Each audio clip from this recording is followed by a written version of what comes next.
welcome to another edition of the Skull Sessions. Today, my guest is Mark Blanchard. Is it? I don't know how to pronounce your first name. Is it Marcus? Mark? Mark's fine. Yeah, I think Marcus just kind of got stuck because I think I worked with enough Marks at a tattoo shop. So I got stuck with Marcus. And I still work with a Mark now. So, yeah, Marcus, it just stays, It makes it easy to, kind of separate us all. So, Yeah, I tattoo a lot of Brian's, a lot of Joe's, but I don't know a lot of Marks. yeah, So I feel like I got me and Mark Richards at Tomb. So, if I do hire anybody else, it has to be another Mark just to fuck everything up a little bit more. all right, man. So let's talk a little bit about your career. You worked at some pretty famous shops like Last Rites with Paul Booth, and you have your own shop right now in Massachusetts. Um, do you want to give me like a little progression about what's going on? Yeah, sure. Do you want to hear about earlier stuff, kind of going with that, and kind of how I kind of ended up in Salem, or? Yeah, no, we can just go over that. Okay, Like, cool. Yeah, I you mean, know, I guess the kind of starting up when I came back to Massachusetts. I'm originally from here, but kind of bounced around in a couple different states. Earlier on, I actually worked it off the map, for a little while, and I'm sorry. yeah, I know. I think I was earlier enough and didn't get involved in a lot of things, so I kind of avoided a lot of the headaches that kind of came along with that. I feel like if you're full time there, it's a whole different story. But Yeah. traveled a lot and ended up at Last Rites. I think it was around 2011 or 12. I started there, and I was there for a pretty long time. It was a great shop. At the time, I was working with just a lot of buds. Like Stefano and Tim Bohr, Toxic. All in which we all stay in touch, which is cool. We pretty regularly when we have the time. We all try and meet up, but we're all pretty busy, so it doesn't really happen as much anymore. Did you have kind of your signature style that you have now? Like, by the way, I have two tattoos by Mark. They're awesome. But did you have that style developed when you were there, or did you develop it over time while you were there? It's kind of funny because even when I was there, I was kind of doing color, and I always liked doing dark art illustration, and I think by then I was kind of messing with a lot more color palettes that were more fleshy and more rotted out. And, still was working with Eternal at the time, had a sponsorship with them. And it wasn't until after I really kind of left, Paul's at full time, I started to transition over to black work, And I think that was around 2014 or so. I was kind of dabbling with it. But I mean, subject matter has always been into, pretty dark as long as I can remember, my grandfather was an oil painter, and he just did nothing but dark art and painted just women getting ripped apart and demons and anything that was kind of like that Boris. Well, that was your grandfather that did Yeah, all yeah, that yeah, crazy shit. yeah. What year was that? Because that probably wasn't super acceptable back when he's around. No. I remember even as a kid, he had this one sketch. It was this woman on a roof, and she was chained down to the wall, and all you saw was her ass and her getting ripped apart by a demon. And I used to draw that image over and over as a kid, and even got in trouble for it in school because I would just replicate it. That thing was just burned in my head of what it looked like, So early on, it just kind of always was like that, always kind of had the interest of kind of playing with, subject matter like that. Always, kind of grew up with horror around pretty regularly too. What inspired the transition from more color to black and gray? I know for me, I was I originally went to art school, and I was like, well, I paint in color, why wouldn't I tattoo in color? So Right. at first, I think I was one of the early guys doing color portraits and stuff like that, and people were like, oh wow, you can get portraits in color. Yeah, but the thing is, I don't think they hold up well over time. Black No. and gray and black holds up very well over time. Yeah. So I've kind of and I remember a lot of the old school guys were tattoos don't look like that. And I'm as a feisty little punk rocker, I was like, fuck you, I'll do what I want. And, but yeah, I mean, they had a point. I mean, fuck, man. I think at that time, it was around 2004 to 6, like the color portrait scene started jumping along, and kind of no one knew what the fuck they were doing, you know. So like Right. everyone just kind of was just like doing things with no black and no structure, and kind of doing that very like, well, it's new and it's no one's kind of figuring it out yet. So it was a very trial and error period of time with tattooing, I think, and it was for a while, kind of learning the idea of like old methods like Guy Atchinson's like layering technique and blending with the smooth blending and stuff, and machines were just getting made by fucking everybody, so like everyone thought like the machine was like the magic fucking wand, so like the Guy's actually proven like a lot of his like letter techniques have actually proven to be really effective. for You know, sure, yeah, yeah. and like when I see color tattoos Noah hold, like when Nico or Todd does them, I'll bet he lives the fuck out of that shit. Like there's so much like saturation in there, you're like, that's gonna last. Yeah, yeah. I mean, with Guy's method, I've you see, we definitely learn some things over time, like certain colors will just no matter what fade out, and but the layering technique has always been like if you put enough ink in there and like sharpen it up with liners and everything, like the longevity holds up really good, So just Yeah. get structure down. I think with my particular stuff, like I was very interested in that method in the beginning when I was starting to be around like maybe like 2008 to 10, and I was trying to make just like ugly, gritty looking skin textures mostly, and kind of stick with that layering technique. But the palette was limited, and I think it was just an era of time with me. I wanted to see like how it would look, and when I would see things healed up, overall they'd be fine. But like, I felt with color, it never looked as ugly as I wanted it to look. I think like it always looked like a fucking cartoon to me, no matter what. Like Right. I've always been a fan of like illustration artists like Pushead and shit. So like Yeah. really like that subject matter of like metal style artwork and very graphic. And so I think I kind of catered towards like if I could take my subject matter and kind of make it more graphic looking and just black, it would give a lot more the imagery a lot more grit, So I kind of focused more on like as opposed to like midtones or layering. I kind of worked on like single pass only with smaller needles and using certain techniques of kind of like just certain techniques itself as far as like textures to kind of give the illusion of like midtones and stuff like that. So like not necessarily cross hatching, just like patterns and stuff like that, or dot work, or certain values of line work. And so complete fucking opposite. Like probably didn't. I haven't touched mags like barely fucking ever now. So I just think the tattoos looked uglier with just having and more to the point and contrast. It would just fucking just black and that's it. So the longevity, yes, is there, but I think I was more like I wanted to get that point across to kind of convey better. With the subject matter of just kind of being grittier, and color just made it look like it was just soft as shit. So I just stopped doing it. Yeah, I think everybody learned it. It's all a learning process, but I think everyone learns over time what works best to like, get across the style, whether it's like a tattoo that you want to stay in the skin or like, like I learned with like illustration, like what comic book artists do is like when they want like a person to be close to you, they put a thicker line around it. And it kind of fools the eye. So like you don't see it immediately, but like your eye thinks, oh well, that's closer to me. You know, Yeah. and I had Yeah. to learn that because that's not a natural thing. Like people don't walk around with like big black lines around them. But yeah, like you learn stuff that helps you like perfect your craft. I think. Yeah. I mean, the contrast stuff is such the biggest thing.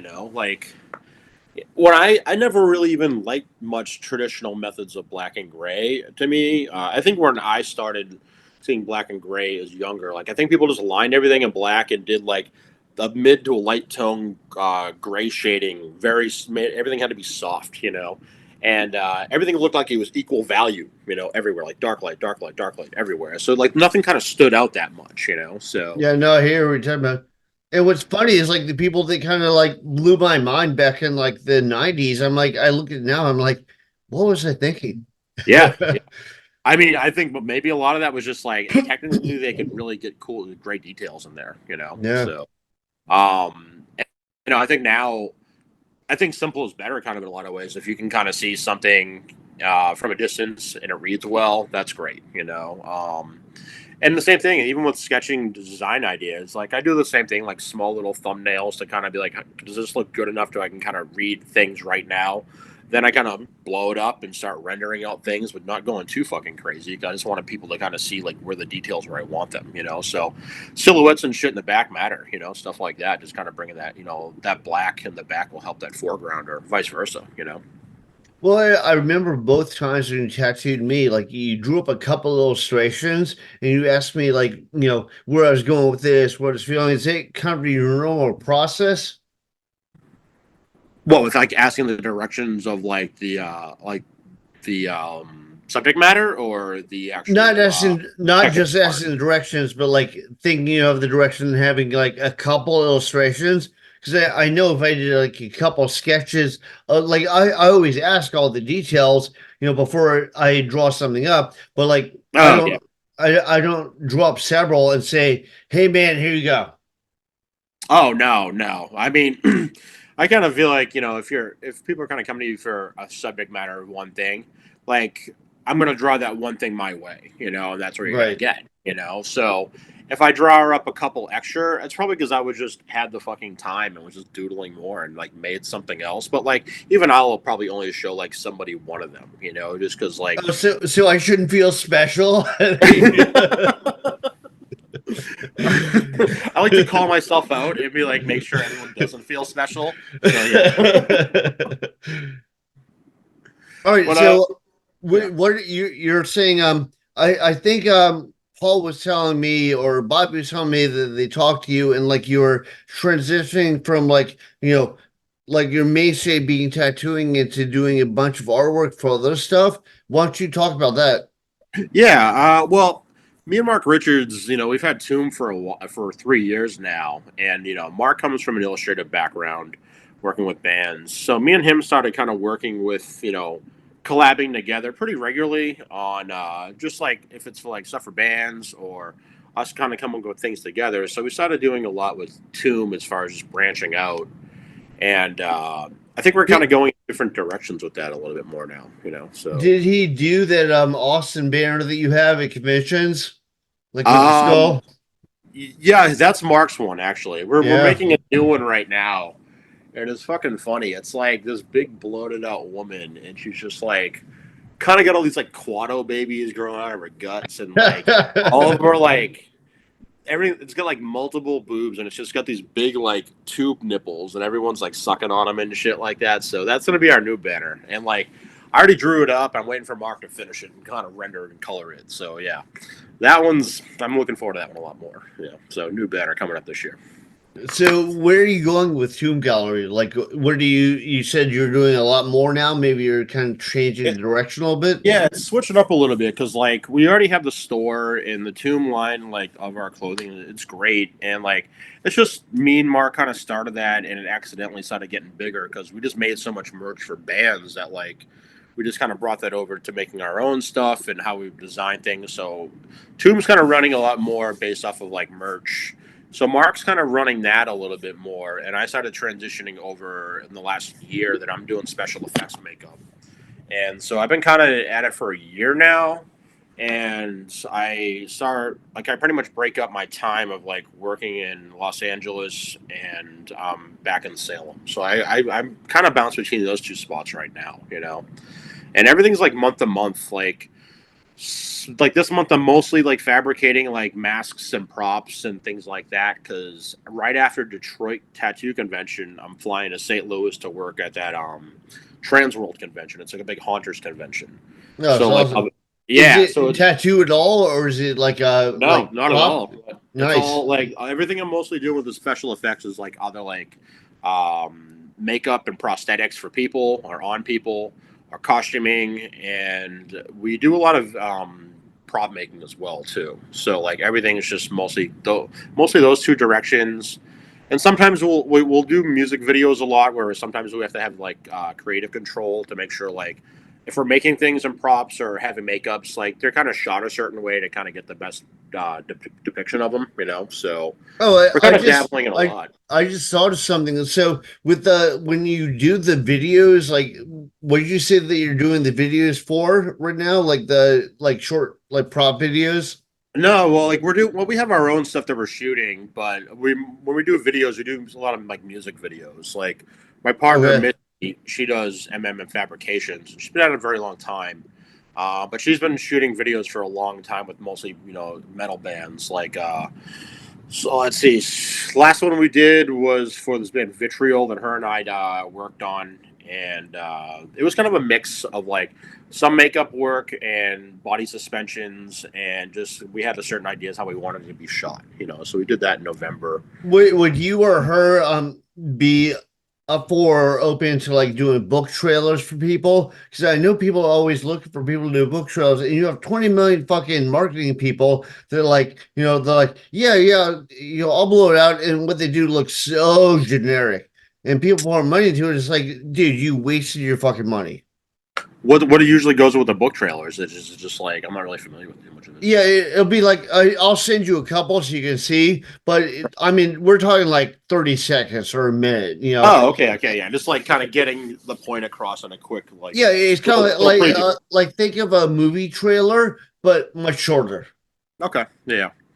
Yeah, with stuff like that, that's kind of things we have to do on our own, anyways. Just because, I mean, fuck, if we're to like have like any makeups that we're doing, that's not kind of catering to like a client, and they're just our own like one-off projects that we're doing, or if it's like a prop or makeups that like we always have to shoot small clips, anyways, just to have some sort of documentation on them and how they're going to be done. So stuff like that isn't really very far from what we're doing already. So. But Okay, it's well, I'll talk to you, and if you're yeah. into it, what should people get a hold of, and what should they, how should they contact you to say, hey, man, I heard you're great at this shit. I mean, just through our Instagrams are usually the easiest way, with everything. Oh, you check your Instagram message? I check them like once a month. Well, I think that is like just through my email on that link is the same way with Missy's is too. Just kind of finding us through Instagram and just sending us emails through there. So like Okay. Marcus 666 is mine, and Missy's is like run off through her Instagram as well. So we don't have like websites or anything like that. I mean, no one fucking looks at them probably, anyways. I feel like people do look at websites, but they do all the research first, and then as a last minute thing, they check your website and then Yeah, they email you. yeah. Um, I let don't think me any know your fucking. Instagram so people can check out your Instagram. What's up? Let me know your Instagram name so people can check it Oh, out. it's Marcus_Blanchard. Okay, Yeah, awesome. yeah. With the yeah. I mean, as far as the things that I also got going on, it's mostly effect stuff nowadays. Like I'm tattooing a lot less, and that was one of those things I had to make a decision to make the time to learn a new medium.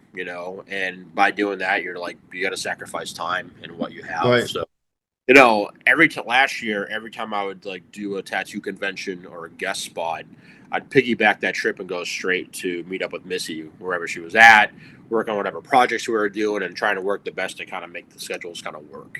So, and now So it's like, this is something you've been into for a while, but now you're officially transitioning into it a little bit more. yeah, I just think I've been showing the public a little bit more of it now. Like we did a makeup at Monster Palooza convention, that big horror convention in LA last year, and that was like kind of the first collab that her and I did together that we like showed everybody. And that was like we did like a rotted out Virgin Mary, and her face was all like bloated and it had like boils on her face and shit. And I had her whole torso was just like open, just like straight up, just like no skin. So that That's was the awesome.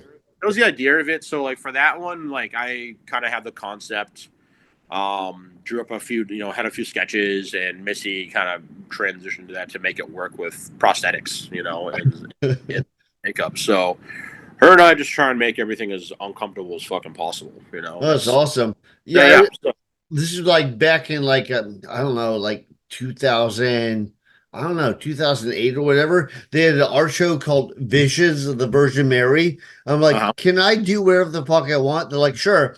So I did a zombie Virgin Mary and like there's ruins of Jerusalem behind her, you know. So it actually who, who who did go the ahead. show?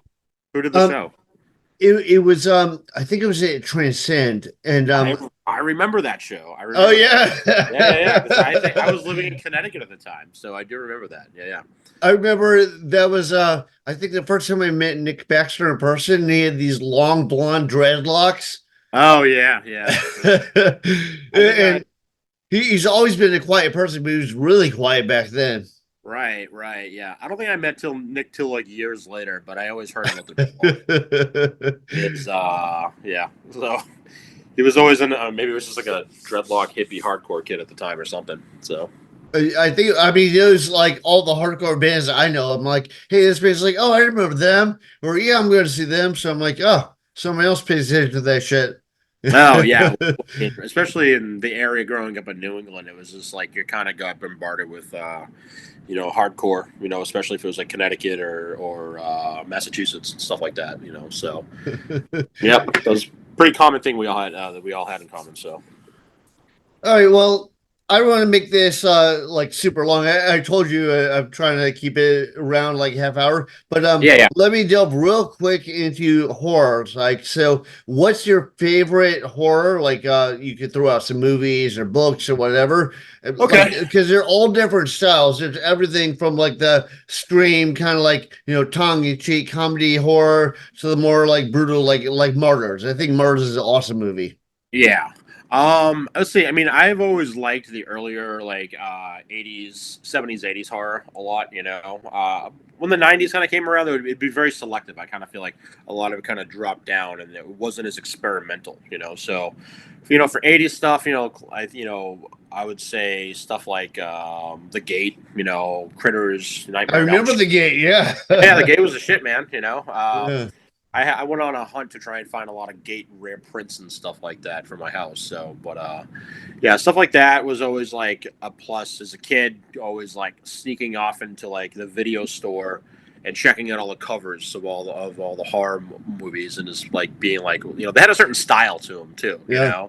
I've seen so many bad movies that had awesome covers. I was They like, did. you You would let me watch them. down. Yeah, for sure. But like movies like Return of the Living Dead, especially Return of the Living Dead 3. Certain stuff that had like very brutal with subject matter and women just running around screaming the whole time. So 80s were the shit with horror. I think everyone kind of agrees with that overall. It was a lot more budgets to flow around to kind of make the most ridiculously fucked up movies. So yeah. Um, Well, I remember, like, I think it's a little bit earlier than the age that came out, like 79 or whatever, but the original, um, it was Dawn of the Dead, oh and yeah. like the George Romero The version. Romero one. Yeah. Yeah. And I remember Yeah, it there had was them like exploding kind of a heads. zombie craze, and I saw so many bad zombie movies, like Zombie Lake or Shockwaves, and I was like, you just can't capture it. Like there are a No, couple of no. people that did, but there are a lot of like bad imitations. Yeah, my favorite part of that of the original Dawn was the rating of the projects in the beginning, and obviously the dude just kicks open the door and blows the guy's head straight up, and it's just gone. So you do the screenshot, you do the screenshots, pause it and watch every little scene as it happens. It's hard for me to pick a favorite scene from that because there's a bunch of like really iconic scenes. Like I Yeah, remember seeing that, I was like, "Holy shit!" Like George Romero pulled no punches. Like people were getting like no, shoot definitely fucking. off, and yeah, The language is fucking all over the place in that one too, for sure. So yeah, I mean the zombie thing definitely came back. Remember. I mean, I remember back in like 2004 to six. Like it started off with the remake of Dawn of the Dead. Then they made like which wasn't bad. I wish they no, it hadn't really named it wasn't. Dawn of the Dead Yeah, because I'm like, it really is not Dawn of the Dead, but it's a good zombie movie. it really was. Like we had it on at the shop like a few months back, and I was like, this movie's still kind of great. So, but then they had movies like was it Land of the Dead with Dennis Hopper? Remember that one? I Yeah, was. I was like, I think that was one of Romero's It took last. so long for him to come out with that, and just like I finally get to do what I want, and I couldn't wait, and it came out. I was like, oh, Yeah, it's like Escape from New Whoa. York, but with zombies. Yeah, yeah, yeah. I love Escape to New York. It's so good. That was a good movie. There were no zombies. Yeah, true, true. Yeah, I remember that whole zombie craze kind of kicked off for a while. Then I think as soon as Walking Dead came out, it just kind of died down because that was like the one thing they had, you know. So Well, you don't see a Walking whole. Dead was good for like 2 seasons or 3 seasons, and then just went. It's fucking crazy. Yeah, like Yeah, I never really. I started watching it for the first, like the whole thing. I like made myself sit down and watch it last year because I kind of dropped off after like the second, third season, you know. yeah. And I feel like the show was just kept going, and like the same thing would happen. They would go to a new place, something bad would happen, and they would, have some sort of leader or something that was like their enemy. They'd kill him, then they go to the next place and do the same thing. It just kept happening There over. was no progress. Yeah, Like they you're could have right. stopped that show a long time ago. Yeah, yeah. So it was just like, all right, they're gonna do the same thing, and the next time, and a couple more people are gonna either come in or come out. So Right. It's like we'll milk this cow for as long as we can. yeah. But With the newer horror stuff though, like it's great to A24 is always like it's pretty hit or miss, but like I like they're at least a little bit more involved in their films. It's not so doesn't have like a formula as much that you see with a lot of like horror stuff. Um, I would say still probably favorite movie in the last 5 years is Hereditary. I just thought that was just done so that well. was good. I like that. Yeah. So good, just uncomfortable. Like I having scenes where the mom's just talking about like going at her son on this kitchen table, saying how she tried to abort him but it didn't happen. Just stuff you want to hear on the kitchen table. So. Yeah. No, But it had that same feel, like Martyrs had that feel where I'm like they skinned her to find out like what's past, like life. I don't know. No spoilers if you haven't seen the movie, but no, I I'm haven't seen sure it. you have. Yeah, You haven't? I know what you're talking about. Yeah, so I haven't seen it though. I have to check it out. Holy shit! Sorry. Yeah, No. no, it's totally worth seeing though. It's really good. I Yeah. would say it's like in my top 10. But Okay. Cool. all right, man. So let's call it. Is there anything else that you want to give a shout out to? Maybe if you want to name like a book that people should check out or a movie people should check out. No, I would just kind of just shoot for our Instagram stuff, kind of see what we're doing. These days I kind of feel like that's all I'm up to is just effects. So check out our Instagrams and Fabrications as well. And yeah, that's pretty much what I'll be up to for the rest of the year. All right, thanks, man. Well, thank you for doing this, and I know it's short notice, but I appreciate it. Yeah, man, it was good to talk to you.